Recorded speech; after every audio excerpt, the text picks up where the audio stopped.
এই জন্য বলতেছি বই যে পড়বেন, ইউটিউব দেখবেন, আমাদের বাংলাদেশি ইউটিউবাররা লাইফস্টাইল মানে যে বিশাল আকারে ছড়াই দিছে, অথচ হিন্দুয়ানি লাইফস্টাইল, মুসলমানি লাইফস্টাইল না। ভালো মতো লক্ষ্য রাখবেন, হিন্দুয়ানি লাইফস্টাইল।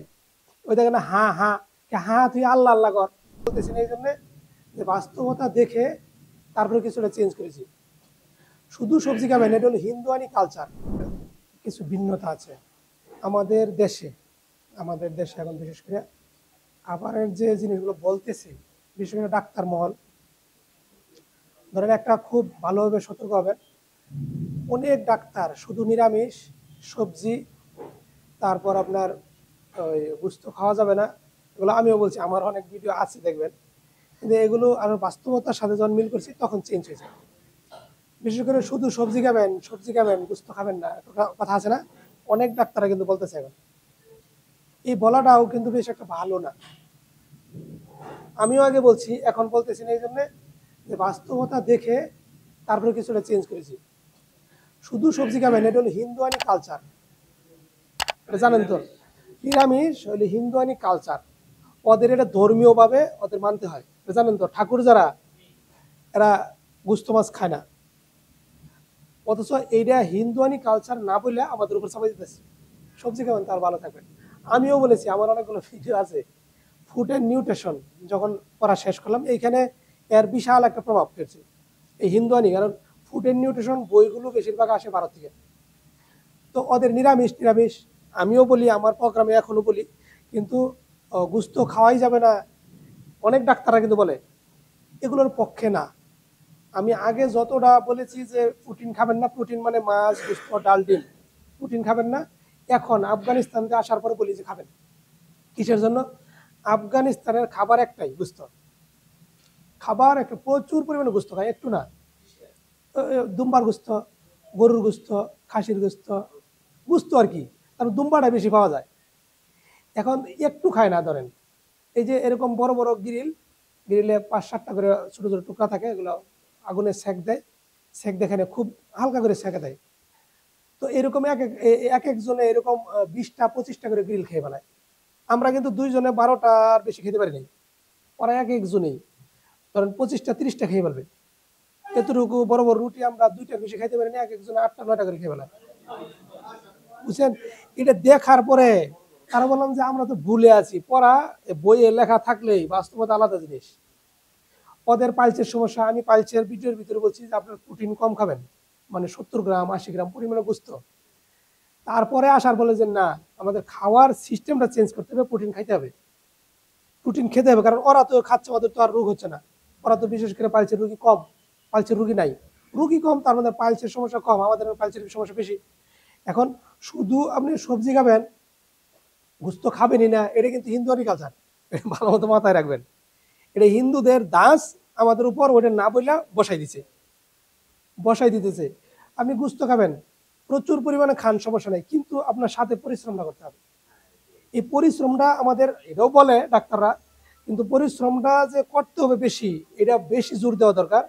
বরঞ্চ প্রোটিনটা না খাওয়া, এটা যেমন জোর দেয়, এটা অতটা জোর দেওয়া দরকার না। হ্যাঁ, সবজি বেশি খাবেন, সবজি বেশি করে খাবেন।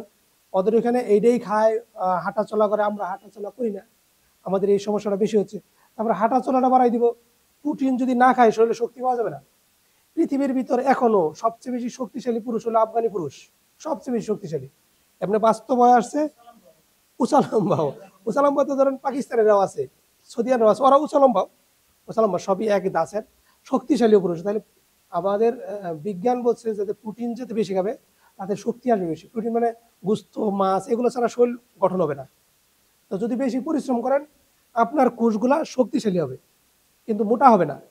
আর যদি পরিশ্রম না করেন তাহলে ফ্যাট হয়ে যাবে প্রোটিনগুলো খাওয়াতে। ওই জন্য প্রোটিনগুলো খাবেন না, এটা একদম ভুল। যদি সরাসরি সবজি খেতে বলে কোনো ডাক্তার, বুঝবেন সে হিন্দুয়ানি কালচার প্রতিষ্ঠা করতেছে। ওই জন্য সরাসরি না। হ্যাঁ, এটা বাঁচতে হবে, গরু গোস্ত খাইলেই অমুক রোগ হয়ে যাবে, এটা একদম ভুয়া কথা, তা না। কিন্তু আপনাকে পরিশ্রম করতে হবে। এটা খাবেন আর শুয়ে থাকবেন, এটা মুসিবত। খাবেন আর শুয়ে থাকবেন এরকম না, খাবেন, খাওয়ার সাথে পরিশ্রম করবেন। আর সবজিগুলো বেশি খেতে হবে।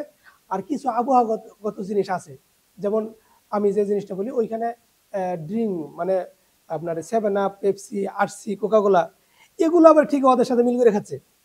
ভালো মতো বুঝেন জিনিসটা, যে এরা হয়তো বিদেশে খায়, ওরা এগুলো খায় প্রচুর। ওরা সাধারণত পানি কম খায়, জুস খায়, সব খাইতে বসছে। এখানে একটা ধরেন বেদানার জুস নিয়ে বসছে আর খাচ্ছে, বেদানার জুস 2 টাকা দাম, এটা খাচ্ছে আর রুটি খাচ্ছে, গোস্ত খাচ্ছে, ওটা খাচ্ছে, পানি খুব কম খায়। কিন্তু কার্বোনেটেড ড্রিঙ্কও খায়। কার্বোনেটেড ড্রিঙ্ক বলতে 7 আপ, পেপসির মতো, কিন্তু আমাদের এখানে যেটা এই মানের না, ওইখানে আসলে আরেকটু উন্নত মানের। যেমন এই যে বেদানার কার্বোনেটেড ড্রিঙ্কটা আসছে, এত ক্ষতিকর না, কিন্তু আমাদের এখানে কার্বোনেটেড বলে অন্যটা দেয়, ওরা এগুলো খায়। ওদের ওই রোগগুলো হয় না কেন? আমরা যেমন এখানে পড়াবো নাকের পলিপাস, তখন বলবো যে এই কার্বোনেটেড ড্রিঙ্কগুলো খাওয়া নিষেধ, কিন্তু ওরা খাচ্ছে। ওদের বলতে পারেন যে আফগানিস্তানে এরা তো খায়, যদি ধরেন মডেল আপাতত ধরলেন, তখন ঘটনা শুনেন। ওইখানে শীতপ্রধান দেশ, শীতপ্রধান দেশে আপনি যদি সব সময় ঠান্ডা আপনার শরীরে লাগতেছে, এরকম মুহূর্তে ঠান্ডা খাইলেন, তখন আপনার যে গ্ল্যান্ডগুলো আছে এগুলো ফুলবে না। আর আপনার গরম লাগতেছে, বিশেষ করে আমাদের গরমের সিজনে তো চলে এটা বেশি, গরমের সময় আমরা ঘেমে যাই, ঘেমে ব্যবসা ব্যবসা শরীর হয়ে যায়, এরকম মুহূর্তে একটা ঠান্ডা জিনিস মুখে দিলাম, এই গ্ল্যান্ডগুলা কি করে সঙ্গে সঙ্গে ঠান্ডা হয়ে যায়। আপনার শরীর কিন্তু গরম, আবহাওয়া গরম, ভিতরে ঠান্ডা, এই বাইরে গরম ভিতরে ঠান্ডা, এটাতে কি করে এই গ্ল্যান্ডগুলো ফুলে যায়। আর আবহাওয়াও ঠান্ডা, আপনি তখন ঠান্ডা খাইলেন, তখন গ্ল্যান্ডগুলো ফুলবে না। তাহলে ওইখানে যেহেতু শীতপ্রধান দেশ, শীতপ্রধান দেশে যদি এগুলো খায় তারপর ওদের ক্ষতি হবে না, কিন্তু আমরা গরম প্রধান দেশে যদি এগুলো খাই তখন আমাদের গ্ল্যান্ডগুলো ফুলে যাবে।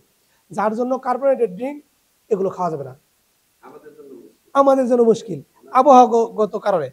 আর প্রোটিন আইটেম যেগুলো, এগুলো খাওয়া যাবে, প্রচুর পরিমাণে খাবেন, কিন্তু সাথে পরিশ্রম করবেন। সবজি খুব কম আছে, আর সালাদ আইটেম গুলো কাঁচা কাঁচা খায়। যেমন আমাদের বাঁধাকপি গুলো আছে, বাঁধাকপি গুলো এগুলো রান্না নাই, এগুলো আপনার সালাদ আইটেম ভিতর কাঁচা, 2 একদিন একটু খাইতে সমস্যা হলে পরে ভালো লাগছে, বাঁধাকপি কাঁচা কাঁচা কেটে কেটে রেখে দিচ্ছে, ওগুলো খাচ্ছে কাঁচা।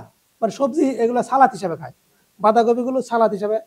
তারপরে আরো কিছু খাবার আছে ইয়ের ভিতর, কি বলে, মূলার মতো, মূলার মতো লম্বা, এগুলো কাঁচা খায় বেশিরভাগ। সবজি খুব কম আছে ওদের এখানে, সবজি বেশি একটা খায় না, গোস্তটাই খায় আর রুটি খায়। গোস্ত আর রুটি প্রচুর পরিমাণে খাচ্ছে, শক্তিও প্রচুর পায়। আর গোস্ত আর রুটি কিংবা গোস্ত আর ভাত, এগুলো যদি আমরা না খাই শক্তি পাবো না, আর শক্তির জন্য এগুলো এক ইমার্জেন্সি দরকার। এই জন্য বলতেছি, বই যে পড়বেন, ইউটিউব দেখবেন, আমাদের বাংলাদেশি ইউটিউবাররা লাইফস্টাইল, লাইফস্টাইল মানে যে বিশাল আকারে ছড়াই দিছে, অথচ হিন্দুয়ানি লাইফস্টাইল, মুসলমানের লাইফস্টাইল না, ভালো মতো লক্ষ্য রাখবেন, হিন্দুয়ানি লাইফস্টাইল। ওই দেখেন না, হা হা, হা তুই আল্লাহ আল্লাহ কর। আমি সমালোচনা যদি হচ্ছে, হা হা করে আপনার ভিতরে রিদম নিয়ে যায়, আল্লাহ আল্লাহ করলে রিদম যাবে না। আপনি যদি আল্লাহ আল্লাহ জিকিরি করেন, তাও তো আপনি ভিতরতে যাইতেছে, এইটা তুই ওইটা করতে হবে কেন? সকালে দৌড়াদৌড়ি পারছি, সমস্যা নাই, সকালে দৌড়াদৌড়ি পারলো, আমরা অনেক একটা কাজও করতে পারি, আমাদের কিছু কসরত আছে, এগুলো করতে পারি, সমস্যা নাই।